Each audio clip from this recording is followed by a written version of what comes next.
This is The Big Breakdown, a long look back at some of the biggest stories we're covering for you at the Hidden Killers podcast and True Crime Today. This is Hidden Killers Live with Tony Brueski, Stacey Cole, and Todd Michaels. Well, as it has been going, more Kohberger information has dropped in the last, 12 hours or so, since many of us have been sleeping. We're going to go through that first today, and there's a lot of it. There's new images that Bryan Kohberger took himself in his apartment. This is images from his phone. We've all been wondering what is on the Bryan Kohberger cellular device. Well, we're about to find out more, and it turns out he's a big fan of taking selfies. I know a lot of us thought that's crazy. Why would this man be into taking selfies of himself? Well, it turns out he really is, and we're going to take a look at some of those in just a few minutes. There's new stalking reports out about Bryan Kohberger stalking people, like literally showing up at their homes, married women, having him showing up at their house. Just, hey, me, how are you? Tapping on windows, doing all sorts of weird stuff.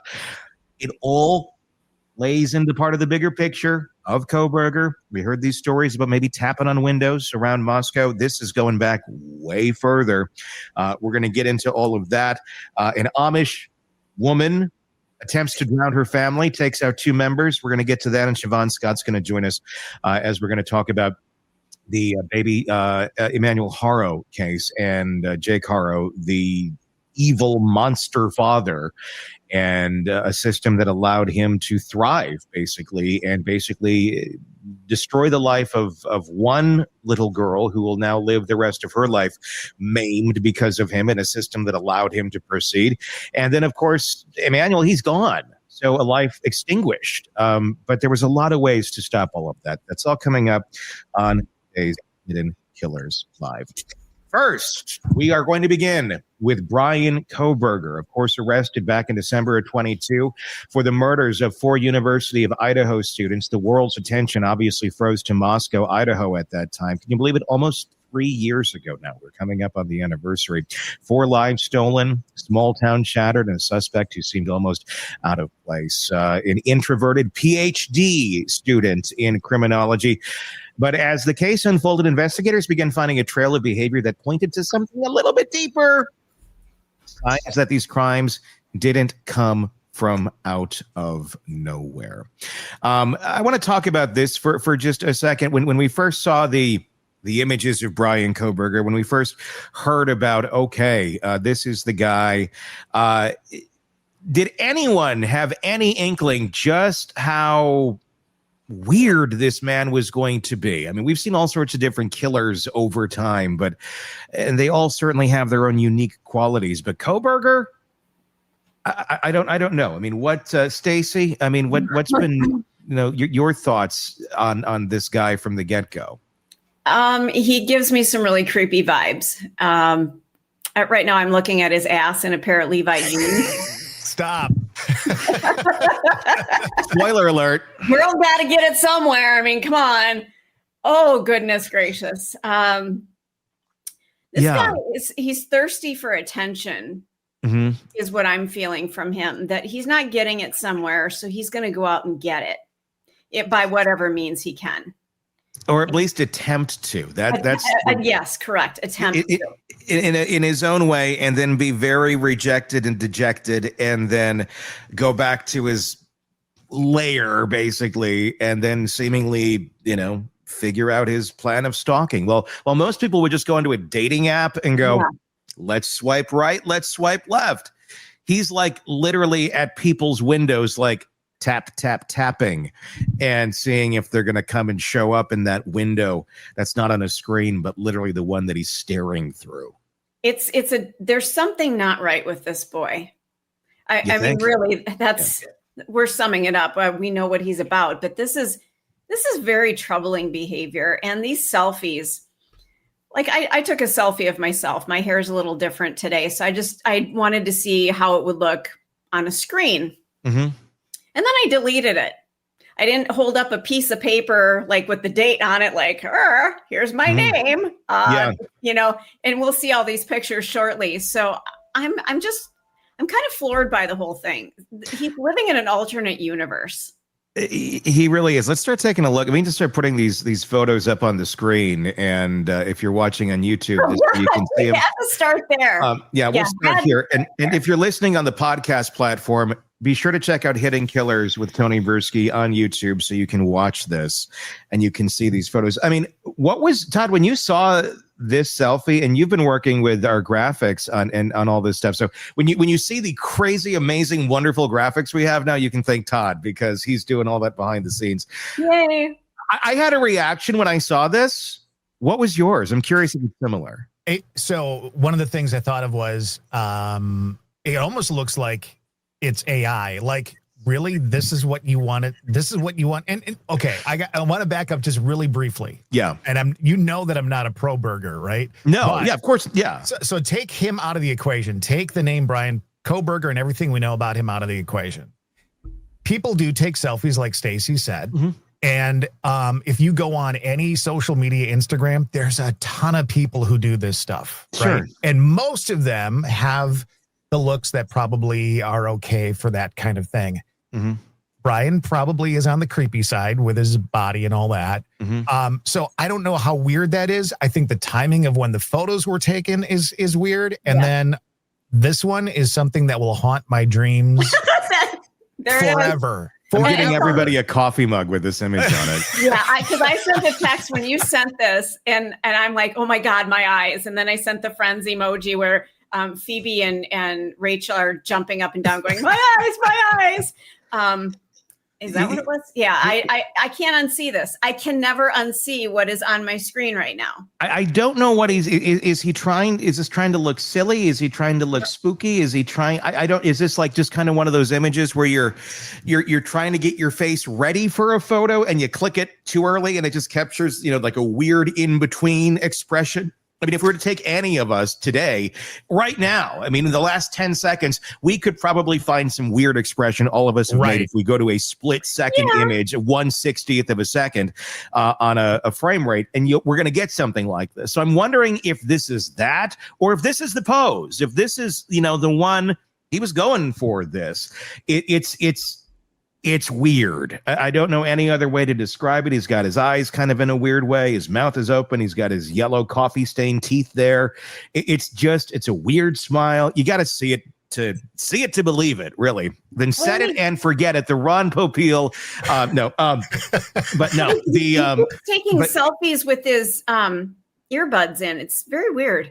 There's so many. It seems every time he's in his bathroom taking selfies, which he took a lot of in his bathroom, he's always wearing his weird earbuds. I don't know what they're some sort of an earbud. I think it's like around the back of the head. Yeah. It might be the Beats ones. I had some of those a while back, and I had white ones, so this might be the black version.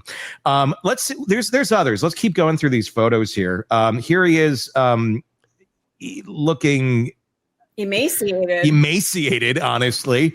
He doesn't have a build of any sort. He kind of looks starved. If you thought like maybe this guy has a little bulk to him, it looks like, well, this is his vegan diet, I guess, is really paying off of being emaciated looking. You can see his rib cage. He's got his shirt off. He's saluting. That's the weird part to me. Like, okay, I know that he was very proud of his weight loss. I'm guessing. I've heard some of that kind of stuff. But this is after the murders. Right. That's the whole point. It's not like, hey, look, I've lost all this weight. My body's not great, but I want to somehow keep this historically in my phone. This is, I'm going to salute in a weird pose after I killed some people. I think this is a salute to Papa Roger. Do you really? I do. I think it's a salute to the Elliot Rodger character. I do. I mean, you're adding like the military type, a salute in here. The Papa Roger character was military-esque looking in the stature on the photograph that was used for the profile shot. I do. I think this had something to do with that. He's got the earbuds in. It's another bathroom, close to the bathroom type shot. I don't know what else he'd be saluting. And if you look really closely, I don't know if you can zoom in there, Todd, onto his onto what? Onto his left nipple. Onto his knuckle. On his knuckle. Oh, yeah. Oh, shit. You see a a wound that looks like it's in the stages of healing. Like this would have been taken a little bit after it. I mean, it's like you nailed your knuckle pretty good or cut your knuckle pretty good on something. It's a deep cut that's in the, probably a week or two stage of healing is what it looks like. Wow. I didn't even notice that. On his left hand, it's the finger, his ring finger on his left hand. I was just busy looking at those pecs, man. Stop. Oh, yeah. Wow. I could see that. What else we got? There's more. There's so many of these that are just so. Here's another one. God. Again, if you're not watching on YouTube, you are missing half of this. He's got a real nice squint going on. I don't know if this is what he equates to sexy, or I don't know what he equates this to. Strength, power. He's got his fist clenched in all of these photos, and his face is kind of clenched up too. Can we get onto that knuckle at all and see? And ladies, I'd love to hear from you in the comment section. Is this sexy? Is this what we want? It's hard to see, but you can still kind of see that another mark right there. Let's move on to another one of these photos that have just been dropped. Oh, God. Here he is. This is Kohberger. There it is. This is my favorite. This is what we should have on this. This would go good on a tumbler. I think the other shot would go good on a mug. This would be like a good tumbler shot. It's more of a up and down at a 9:16 ratio. I'm worried about our Christmas gifts, Todd. Yeah, I'm not celebrating this. I'm not celebrating this year, Tony. Nope. We're doing Festivus. It'll be the airing of grievances. Just wait. So he's got his shirt tied or like pulled up. He's got like a midriff going on here.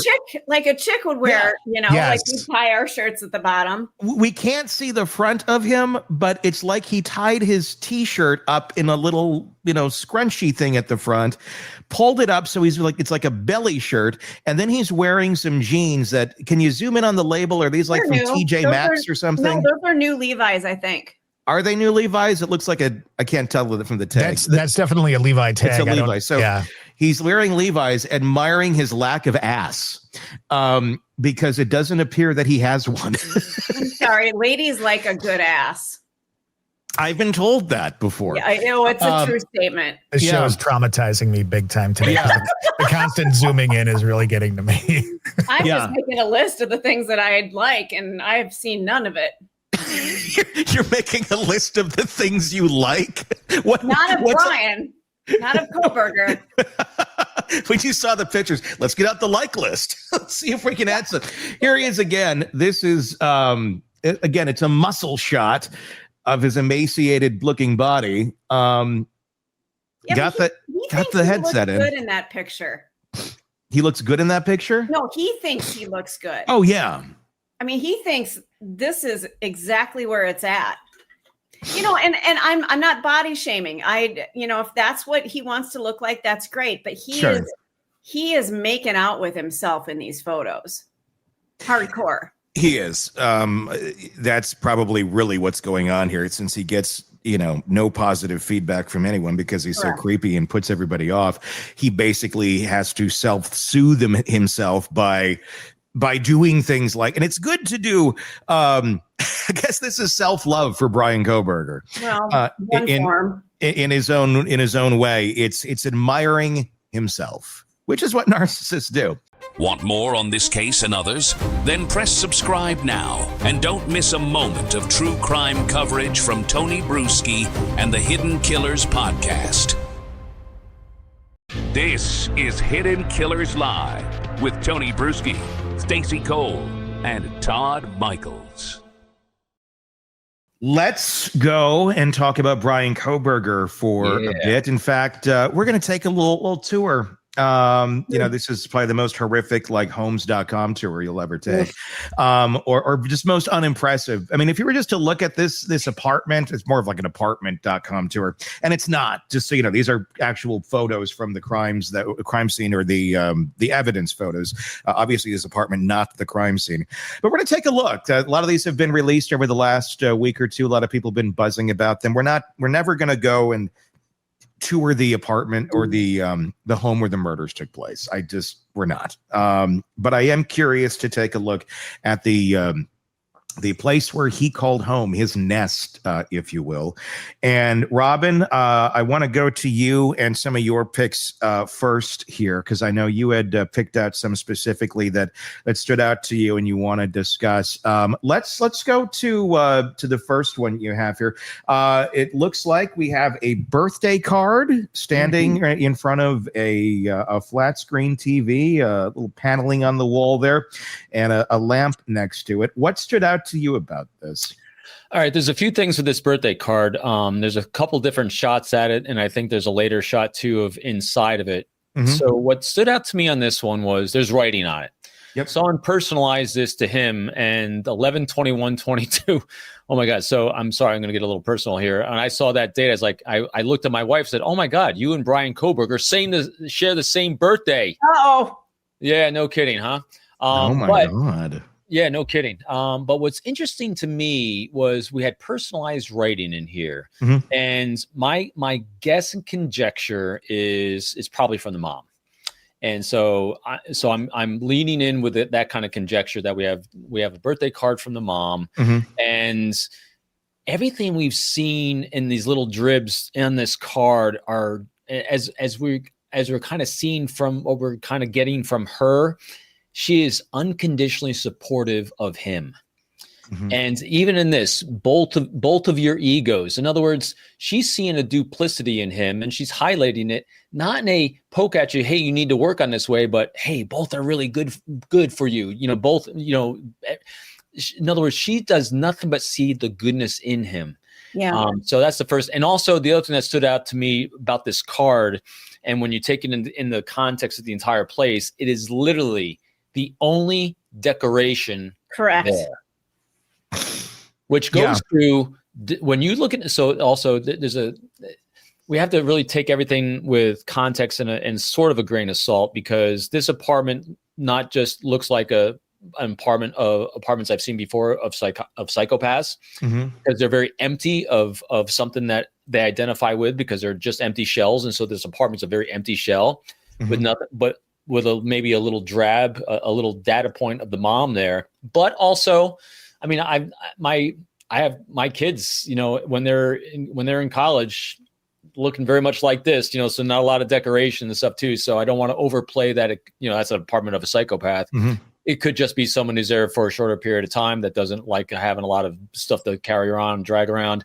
But it did stand out to me.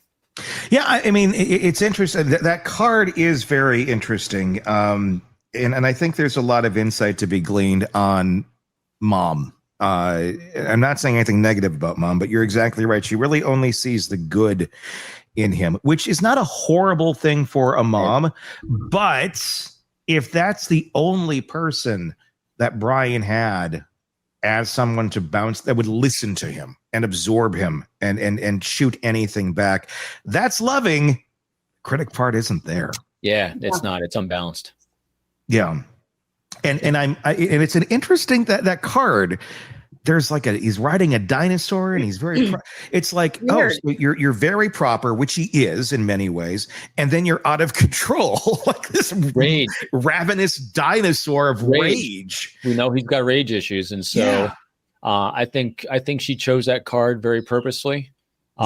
Maybe a subtle hint at that aspect of him. Well, not because, so it's interesting, when we place ourselves in her shoes the best we can, she's trying to maybe give data points and hints at things that you could work on without provoking him to be defensive and shut her down. Because, as a parent, what we try to do is we don't want to behave in such a way that our kids are going to shut us out, especially if she's the only one that he seems to communicate with. So she's probably in a mode where I'm doing all I can to save him.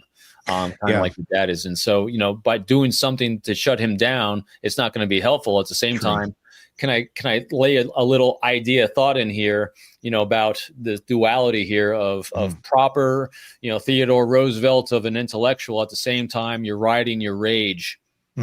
Yeah. And that's the balancing act that so many parents have to face so often is the don't get to the point where they're going to shut you out. But at the same point, don't be so passive that you provide zero guidance to those children.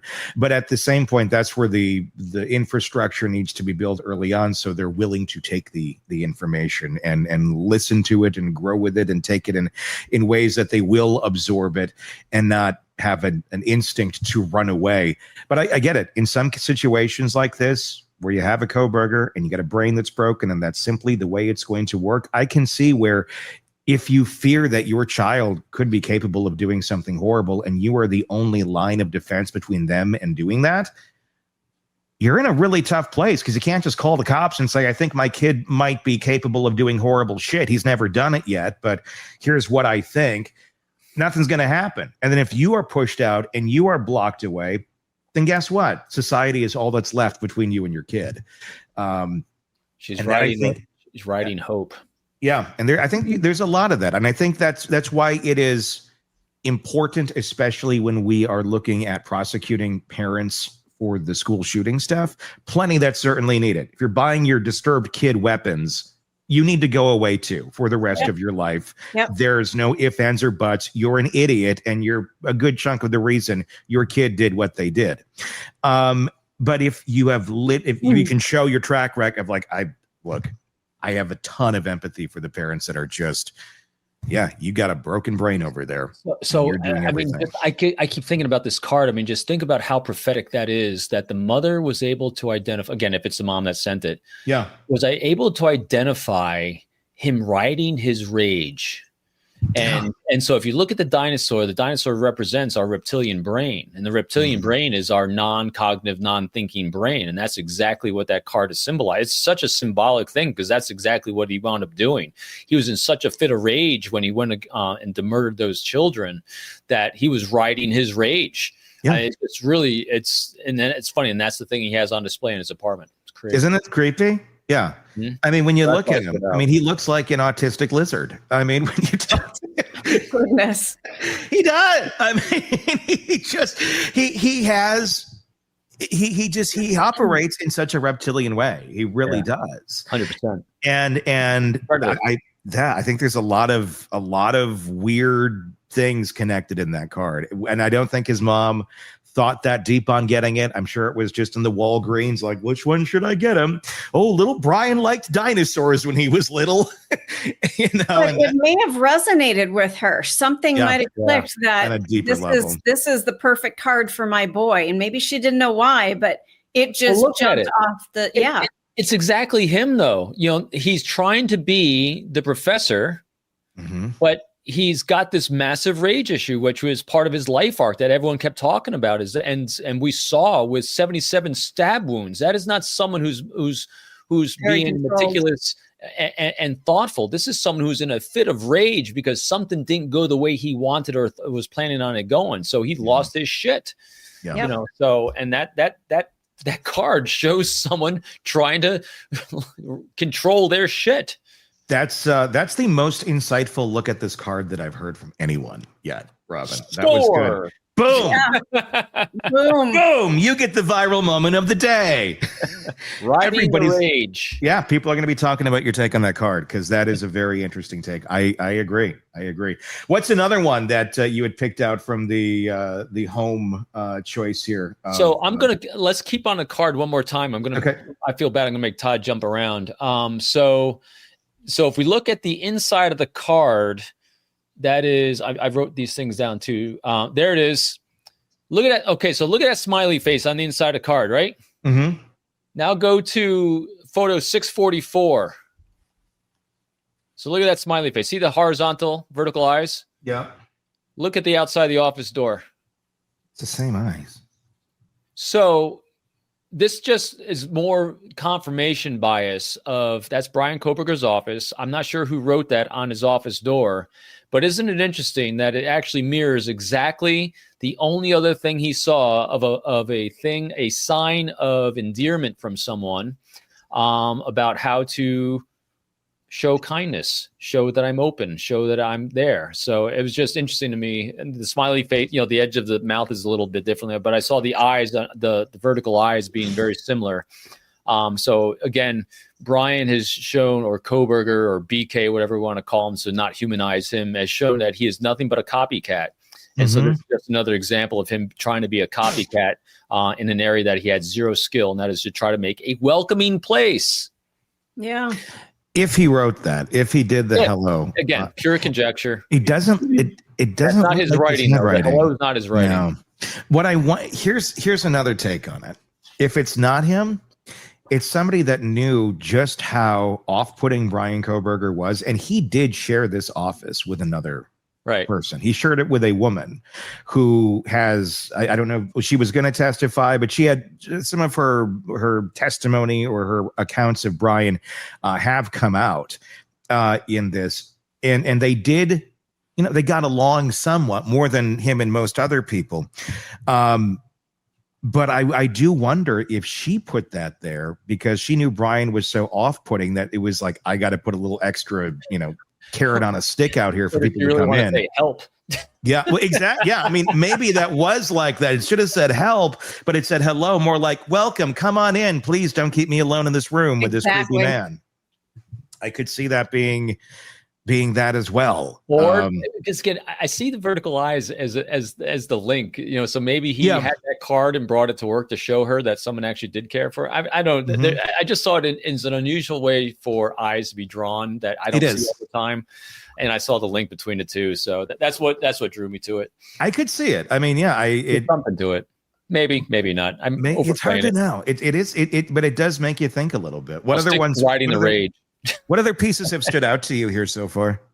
So,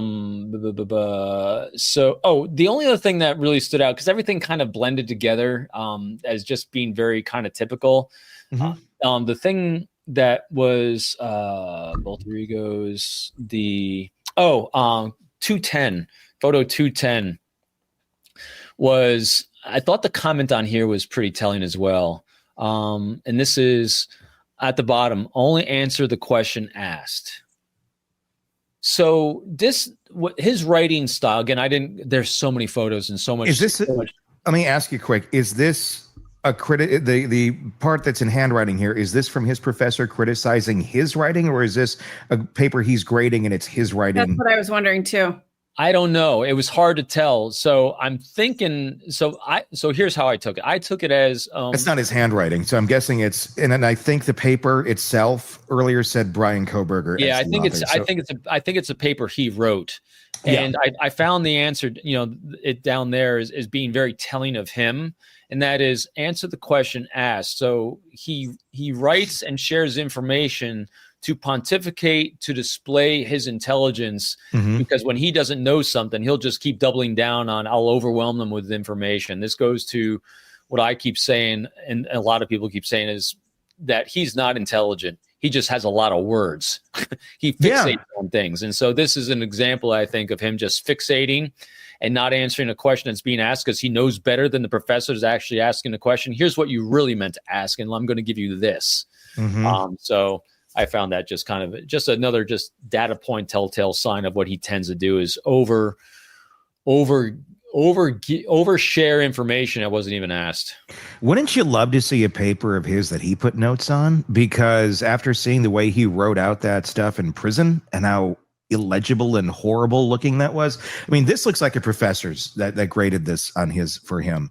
I would love to see what those looked like if somebody has a graded paper from Kohberger, because we have heard stories where he was very hard, would go over the top on notations to the female students. I really wonder what those papers looked like. Yeah, me too. And Teresa put a great comment there that it could have been a birthday card from the coworker, not the mom.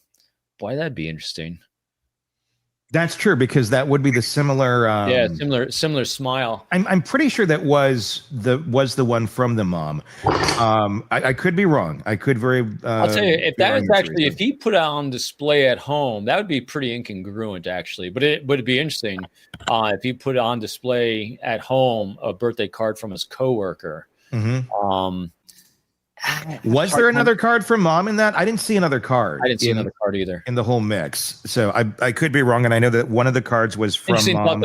And Teresa, an interesting thought though. I hadn't considered it from anyone else because again, we haven't seen him have actually a connection with anyone that he would actually, at least from my context, that he would actually display anywhere except the mom.